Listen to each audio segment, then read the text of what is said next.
In all honesty, I've been dancing around the idea of talking about this ever since it happened, because I knew that everyone else is, and I knew that some of my points have already been made by many other YouTubers, and really I would just be repeating everything that's been said. But at the end of the day, this is my channel. I want to talk about the things that I want to talk about on my channel, regardless of what other people are doing, and I would like a conversation to be started here, perhaps in the comment section. Every audience on YouTube is different too, so it would be nice to hear from people who maybe I haven't heard from before, which is you guys. If you're unsure about what I'm talking about, today I'm discussing with you the whole monetization issue going on at YouTube at the moment, which, to summarize, is basically a really unexpected and out the blue change in the YouTube guidelines when it comes to creating content that you want to be monetized. If you don't know what monetized means though, it's basically when a YouTuber can make a video and then tick a box which means, yes, I would like ads played next to this video, which is what you can see here. See that advert up there? And in turn, that gives that YouTuber some money for making that video. Well, very recently, YouTube has just turned around and said, we're going to stop monetizing some of your videos which we feel are unnecessary, which essentially they have been doing for years. There is times when I've suddenly got an email from YouTube that says, we're not going to monetize this video because copyright infringement, etc, etc. There are several amount of reasons, but YouTube are bringing in even more, which at first I felt like I could understand when it came to things like nudity and a certain amount of swear words. I mean, I don't feel like I'm anti-swearing, of course, because I do swear. I didn't realise like how harsh they were being on that. And then also when it came to things like disturbing content, at first I felt like I could understand that, but then when I looked into it, it was even referring to YouTube channels that specifically exist to share the news, and a lot of stuff you're going to find on the news is deemed as disturbing, which means that person cannot make money for those videos they are making, which means that channel cannot carry on. At first, obviously, you think of yourself when you read something like this, you're like, crap, so what's going to happen to my channel? Myself personally doesn't really get too affected by this, although it does kinda, which I will explain to you in a minute, in the sense of me hosting a channel which doesn't really do a lot of that stuff and tries its best to kind of be as family friendly as possible. And I only do that because I like to kind of keep my channel open for most kind of audiences. So in that sense, I felt kind of lucky, I suppose. But of course, I am a huge YouTube addict. I'm watching YouTubers all the time. I support them. I think they're amazing people and I respect all of their work. I really respect all the hard effort and determination that goes into so many YouTube channels that I love and adore. Of course, I'm going to be worried about half the people that I watch because I know they're going to be affected by this, and hence all the videos that these content creators are making at the moment saying, YouTube, what are you doing? You're ruining my channel / business / career. Like,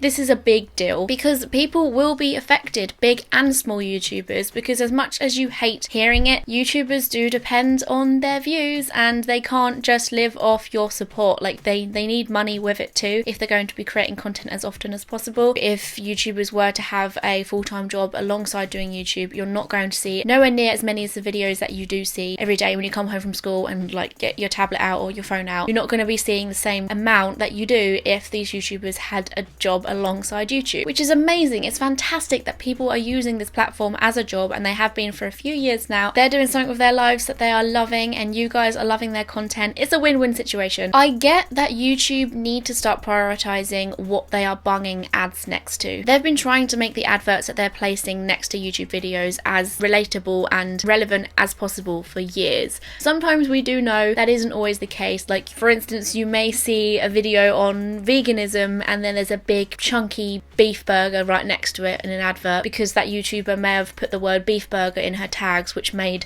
that come up because there was like a really ironic keyword mess up going on. We've all seen it happen, and YouTube does do its best to kind of keep those things relatable. So in a sense, this going on is just an extreme case of that. They're really cracking down on what they're putting on YouTube that is acceptable to be monetized, because put it this way, if they are claiming that all this content is suitable for a business to put their advert next to your video, then you're technically saying that they completely and utterly deem that video as suitable, and they think it's a good enough video for them to feel that they can support it and have it on their website, and that video technically is under YouTube's wing. It is a part of YouTube and it is representing YouTube and the business, brand, company, website, whatever it is that is being advertised next to the videos. So for that reason, I can completely understand why this is happening. In a way, we've all been saying, how long will it really take for the internet to start being censored? And this is the kind of stuff that will happen, which will lead to that route. But alongside all of that, the freedom of YouTube will really start to go downhill, and that is one of the main reasons people love YouTube. Freedom of speech has been one of the main things that keeps YouTube going, and was probably the main thing that made it rise from the beginning. I loved the fact that you could go on this video sharing site and share your opinions and people could discuss them. Just the whole idea of YouTube is about expression and putting a piece of you online.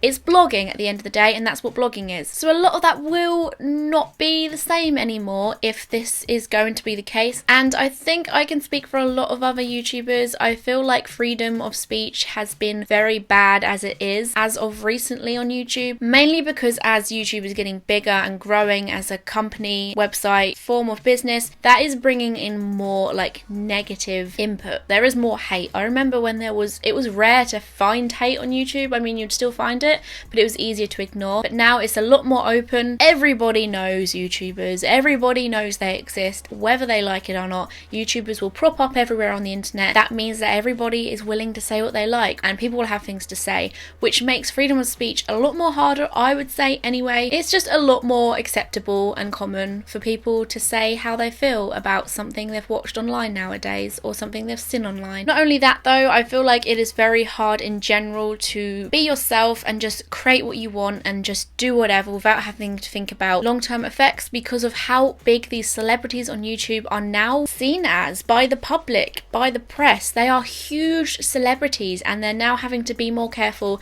about what they say and do. They've already felt that now, so alongside that and this is going to be really difficult, because not only do they need to keep up this reputation of being somebody who is deemed as a role model, they're also having to think about making content which allows them to get paid. I think as the years go on in YouTube, and as they will continue to go on, things will just get harder and harder to kind of be where they should, at the right spot you need to be classed as successful. Like before, it was just be relatable, make relatable content, get lots of views, and you're a successful YouTuber. But that's not really the case anymore. There's a lot of other things you need to be thinking about. At first I was a little bit confused when I started seeing these bigger YouTubers complaining about this happening, because I was just thinking, why are you complaining? You've got tons of other videos that are still monetized for you, and I'm pretty sure you're still in a comfortable financial place. That was kind of ignorant for me to think, but I won't lie, I did think it. But then I did take a long, hard look at the content they make and at their channels and what their channel survives by. And it is adult content, it is adult humour, language, it's sometimes nudity, it's news channels which do show a lot of disturbing content. And then I thought, hold on, they have the biggest reason to be pissed off. But as well as those guys, I do feel like the smaller YouTubers as well are pretty much not only being told that they're going to have to change their content, but they're being told that their channel may die in the next couple days, and that's it. Like, deal with it. I have a lot of friends that are counted as smaller YouTubers, and as well as me being a smaller YouTuber, I know how stressful and scary and unexpected YouTube can be. And if you're a smaller YouTuber, you don't have the support that the bigger YouTubers do. You don't have backups. You don't necessarily have somewhere you can fall back onto because you're not huge. If you're suddenly low on money, you've got no cash, you can't survive anymore, you're going to have to start working at a full-time job somewhere else, and you're going to have to seriously change your priorities around because you can't keep up this channel anymore, which is just about letting you manage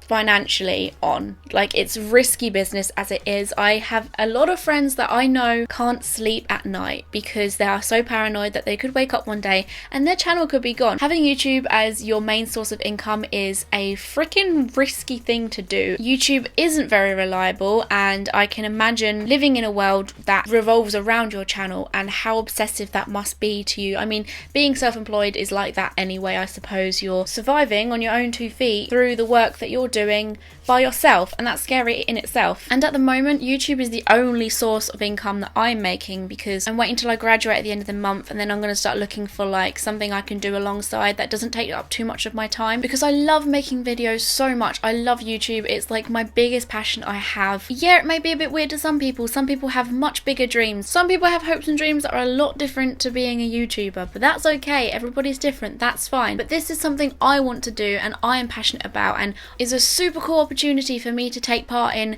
and know that I also get money for it at the end of the month. So I want to dedicate as much time in my life as possible to do that, because I've always believed you should do more of what makes you happy, and it is so hard for me to know that I'm going to be doing something alongside this that I'm not going to enjoy as much because I have to financially support myself. And things like this, issues like this that are happening right now, make it a lot harder because you don't know what's coming around the corner, you don't know what's going to happen, and you don't know how long you're going to be able to do this thing that you're doing for. But that being said, I do believe that YouTube should have given these content creators a warning. Why did YouTube not tell us? Where is the communication? We are supposed to be a community. Maybe if just the channels that were going to be affected were told, that would have been fine at least. In any other job, if you had a normal job, you would be told if something like this was going to happen, like if your wages were going to be affected or anything in the slightest that could happen, you would be told about it. But all in all, YouTube is starting to notice so much crap that is being put on their website. They are having to think about what they're supporting financially, I suppose. That's my summation. I feel like this all sounded a bit on the fence, and I'm basically for and against all of this going on. But either way, I wanted to share my views. Give me your own views in the comment section, please. Anyways, I'm going to leave you guys for now. Do make sure you subscribe to my channel and you can be notified every time I make a video. There is a subscribe button down there. You can also follow me on my social media. I've got Twitter, Facebook and Instagram as my favourites. And I will see you guys very soon. I was about to say in 2, but I'm starting to make more frequent videos. So maybe in 2, maybe even tomorrow. Oh my god, who knows? See you guys soon. Bye!